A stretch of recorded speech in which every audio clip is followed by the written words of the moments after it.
Alors, aujourd'hui, je vais vous parler dans la Bible de Proverbes 22, 28. C'est un verset toujours d'actualité. Ne déplace pas la borne ancienne que tes pères ont ponzée. Alors, le rétablissement de la vérité passe par revenir systématiquement aux bornes anciennes. Aujourd'hui, l'expression est à propos. On a vraiment dépassé les bornes dans les églises. La vraie problématique, c'est comment et par qui communiquer la révélation. Alors pour cela, on va revenir sur la première borne ancienne qui a été déplacée. Cette borne, c'est la véritable Église qui est remplacée par la fausse Église institution. L'assemblée, c'est l'Église. C'est ecclésia, le terme exact en grec. Donc rien à voir avec le bâtiment Église. Si on s'en tient aux actes des apôtres, ecclésia, c'est le groupe qui se réunit dans les maisons au moment des repas d'abord, lors de la fraction du pain, aux prières ensuite, aux instructions avec l'enseignement des apôtres.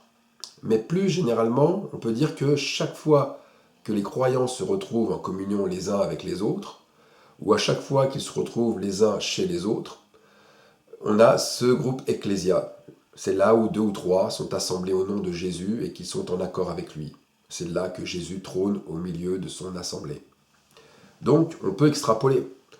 On peut montrer que cette vie, qui est une vie communautaire, ecclésia, se trouve à toutes les situations de la vie courante. Par exemple, pendant les tâches ménagères, ou lors de la confection des repas, pendant la vaisselle, lors de travaux d'entretien, lors d'échanges improvisés. Mais aussi, et il faut bien le dire, quand les disciples montaient à une certaine heure au temple, dans la journée, là, par contre, ils y montaient en effectif réduit, par 2. Ils y montaient pour témoigner, pour exercer la délivrance, pour guérir.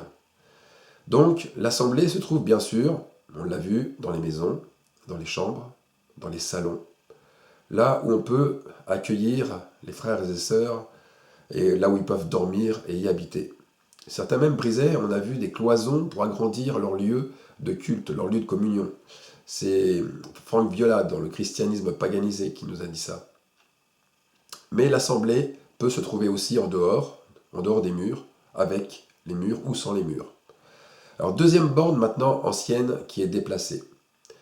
Cette borne, c'est l'ordre dans l'Église, qui est devenu vraiment le désordre. L'ordre diffère de ce que nous connaissons dans nos églises institutions, parce que la communion, elle doit être vraie. Elle doit être vraie si elle est partagée, si elle est quotidienne, si elle est aussi organisée. Alors maintenant, Paul écrit aux Corinthiens, car il y voit un désordre monstre. Il en vient à dire la chose suivante: Dieu n'est pas un Dieu de désordre, mais de paix. On lit ça dans 1 Corinthiens 14, 33. Ça veut dire que tout doit être fait pour l'édification de l'assemblée et non pour le plaisir personnel, ou pour une liberté sans contrainte. Or, parmi les Corinthiens, tout le monde prend la parole à tout moment. Certains coupent la parole aux autres, d'autres parlent en langue, mais alors d'une manière démesurée. Les prophéties passent au milieu d'un brouhaha. Celui qui enseigne par doctrine le fait en coupant la parole de connaissance. Bon, et en plus, les femmes ne sont plus soumises. Elles papotent, elles prennent la parole à tour de bras. Elles donnent même des leçons aux hommes. Attention, tu dois faire ci, tu ne dois pas faire ça. Alors que dit Paul? Paul monte d'un ton et dit finalement la chose suivante. Si quelqu'un croit être prophète ou inspiré, qu'il reconnaisse que ce que je vous écris est un commandement du Seigneur.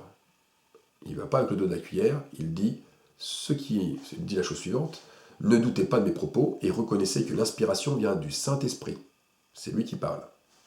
L'apôtre place donc la barre très haute pour inspirer le respect. Le respect de qui? Du Saint-Esprit.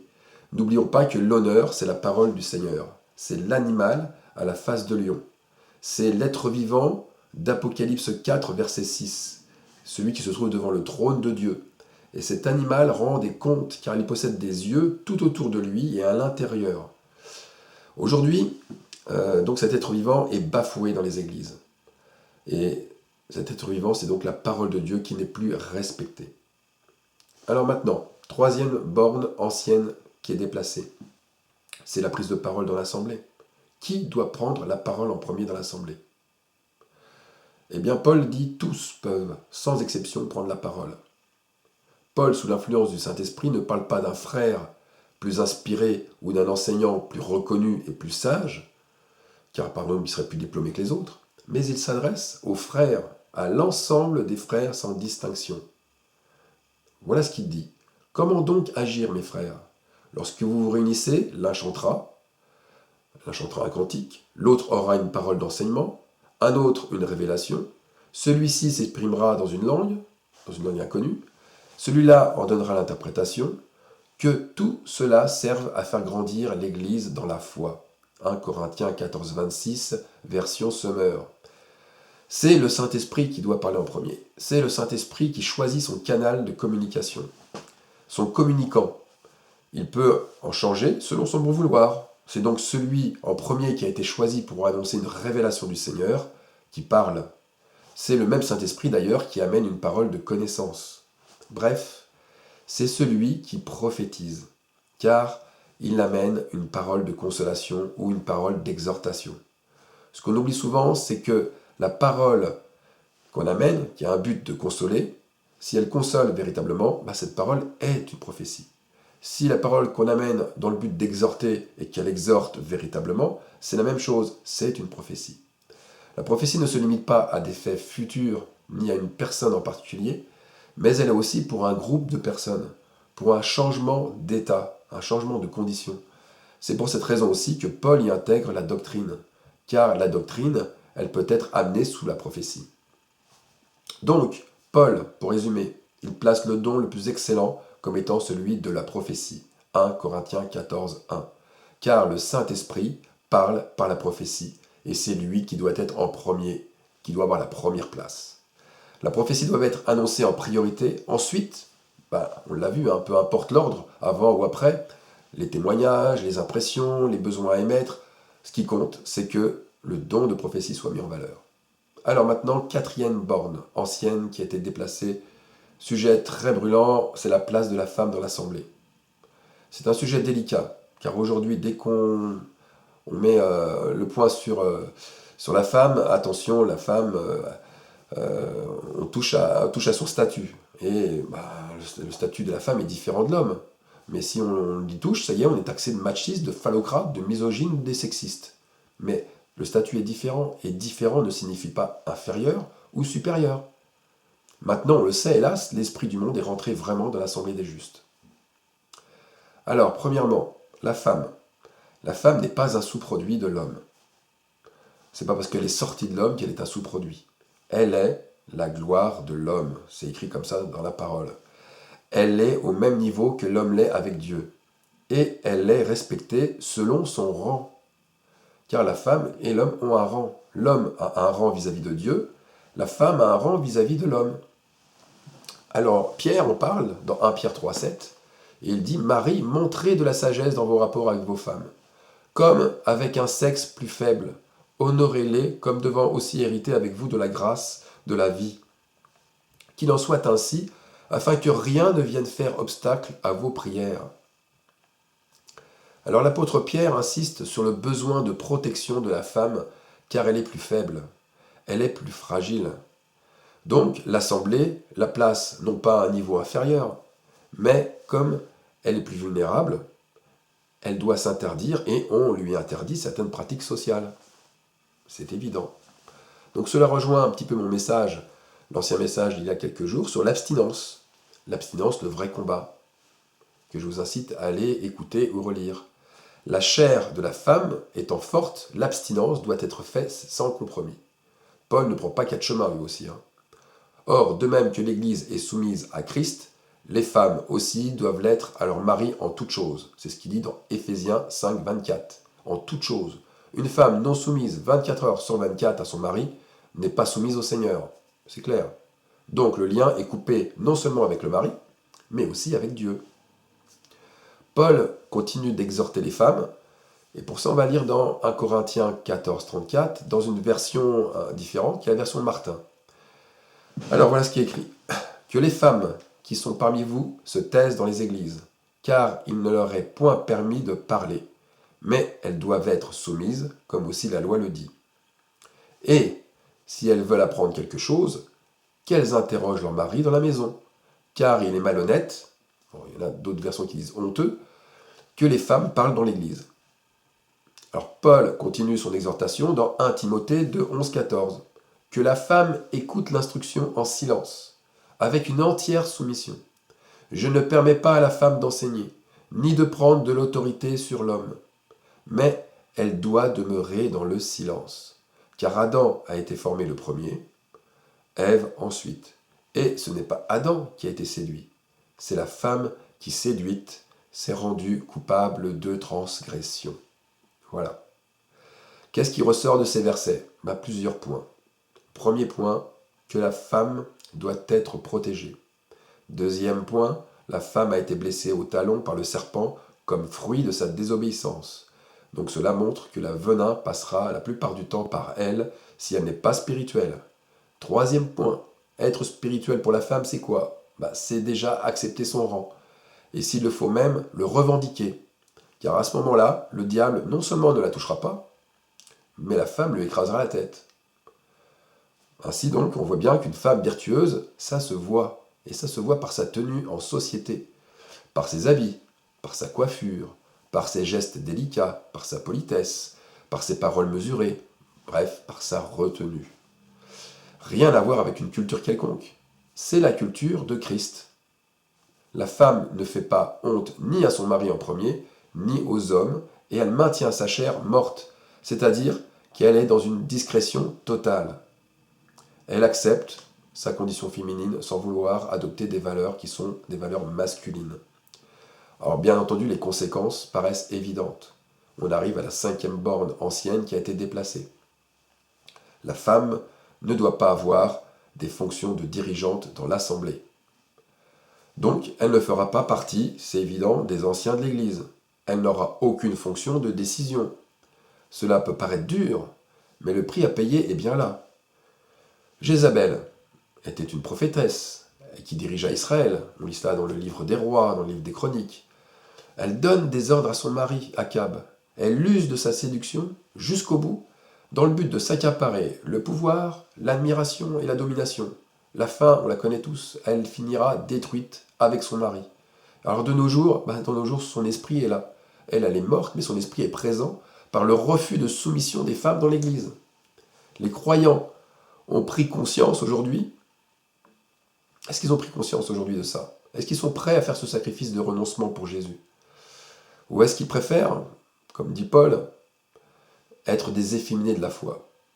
Il est là en fait le choix.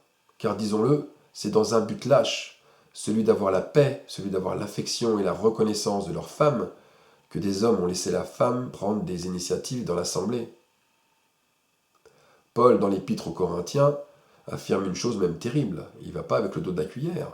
Les efféminés n'hériteront pas du royaume de Dieu. Efféminé, ça signifie quoi? Ça signifie pas être... ça signifie surtout prendre les attributs moraux des femmes, pas être homosexuel. Trop souvent, à cause du sexe, l'homme est passé par des compromis qui l'ont amené à ce stade de soumission. Alors le but, c'était bien entendu d'assouvir ses besoins sexuels avec sa femme. Et dans ce but-là, certains n'hésitent pas à faire tous les compromis et à laisser à leur femme les responsabilités de l'Église, les clés de l'Église.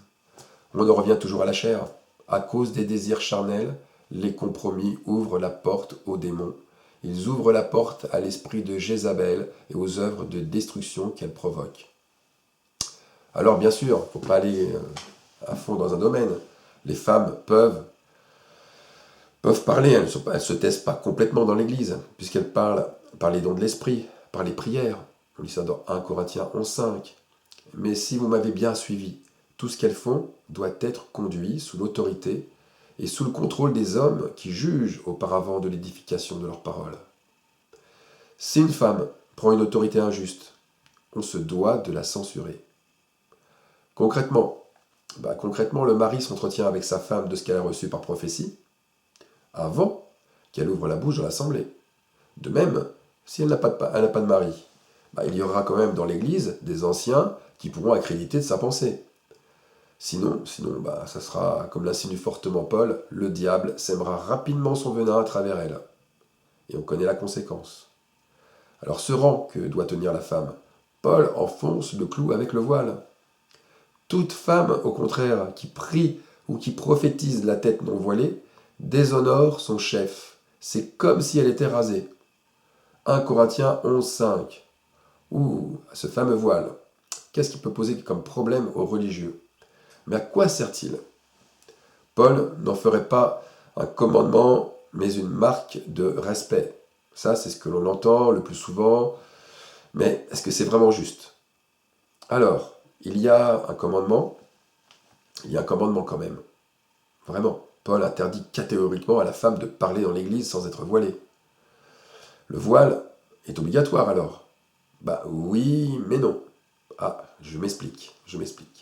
Même quand elle prophétise ou quand elle prie, la femme doit être soumise à l'homme. Elle ne doit jamais prendre de l'autorité sur lui. Le voile sert de rappel. Il sert de prise de position. Par contre, je trouve que c'est un non-sens complet et une honte pour une femme de prier avec un voile si elle déshonore son mari par ses propos, par son attitude ou par son accoutrement. Donc le voile n'est pas une tradition. Il ne reste qu'un symbole. Il n'a aucun pouvoir en lui-même. C'est un signe, une marque de respect et d'approbation. On est d'accord. Le seul voile qui plaît au Seigneur, c'est la soumission. C'est l'acte qui vient du cœur. Donc, le voile sert à montrer votre cœur et non une obéissance ritualisée. Prenons un exemple frappant. Regardez, l'alliance à ma main.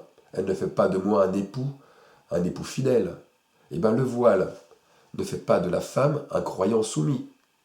Vous portez votre alliance, car vous aimez honorer et montrer que vous êtes unis à l'être que vous aimez. Et vous montrez par là que vous êtes liés avec le mariage. Mais vous, femmes, mettez un voile ou gardez vos cheveux longs pour la même raison. Car en étant soumise aux hommes, vous montrez que vous êtes soumise à Dieu. C'est la même logique. Alors, la femme vertueuse, elle doit faire attention. Elle doit faire attention dans ses prophéties et dans ses prières à rester soumise à l'homme et à ne pas lui dire ce qu'il doit dire ou ce qu'il doit faire. Car le Saint-Esprit ne se contredit pas. Dieu ne passera jamais par une femme pour donner des directives à l'Église. Jamais. Pourquoi y a-t-il autant de problèmes dans les églises? On vient de donner la réponse. Parce qu'aujourd'hui, l'insoumission des femmes est de rigueur. Le diable est rentré dans l'église et elle est devenue boiteuse parce que les femmes sont insoumises. Elles ont semé le venin partout.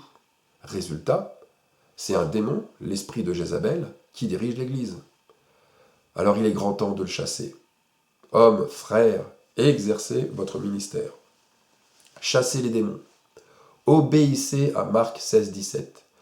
Chassez Jézabel hors de vos assemblées.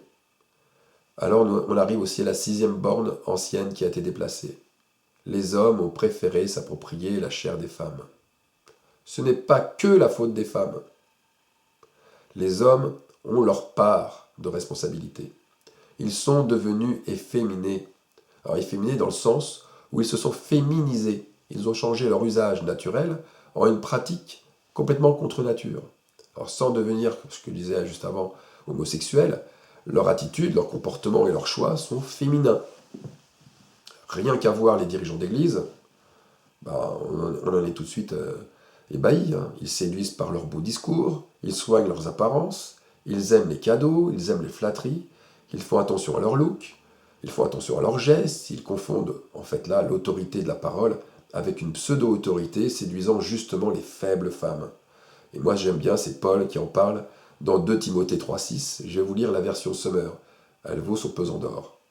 Certains d'entre eux s'introduisent dans les familles pour envoûter les femmes instables, au passé chargé et entraînées par toutes sortes de désirs. Elles veulent toujours en savoir plus, mais elles ne sont jamais capables de parvenir à une pleine connaissance de la vérité. Voilà. Ainsi, on voit bien la place et le rôle de la femme s'appliquent forcément en rapport à ceux de l'homme. Alors, est-ce que cela signifie que lorsque les femmes, quand elles se réunissent entre elles, ensemble, est-ce qu'elles n'ont plus besoin des mêmes marques de respect? On ne va pas modifier ce qu'a dit le message de Paul. Le Saint-Esprit a bien inspiré à Paul que, en fait, elles peuvent parler entre elles librement, bien sûr. Toutefois, elles doivent éviter fortement les médisances Et surtout, elles doivent veiller à ne pas remettre en cause ce que les hommes ont décidé sous la conduite du Saint-Esprit. Je prie le Seigneur que ce message pénètre vraiment dans le cœur de ceux qui vont l'entendre, ceux qui vont le voir, et que cela transforme leur vie d'assemblée, que cela transforme véritablement leur vie d'assemblée, leurs relations les uns avec les autres. Vous allez voir, véritablement, la puissance de l'Esprit va se manifester au milieu de vous, parce que l'Esprit sera libre, il n'aura pas de chaîne, il n'aura pas de lien qui est posé par ces bornes qui ont été dépassées. Voilà, soyez bénis. Amen.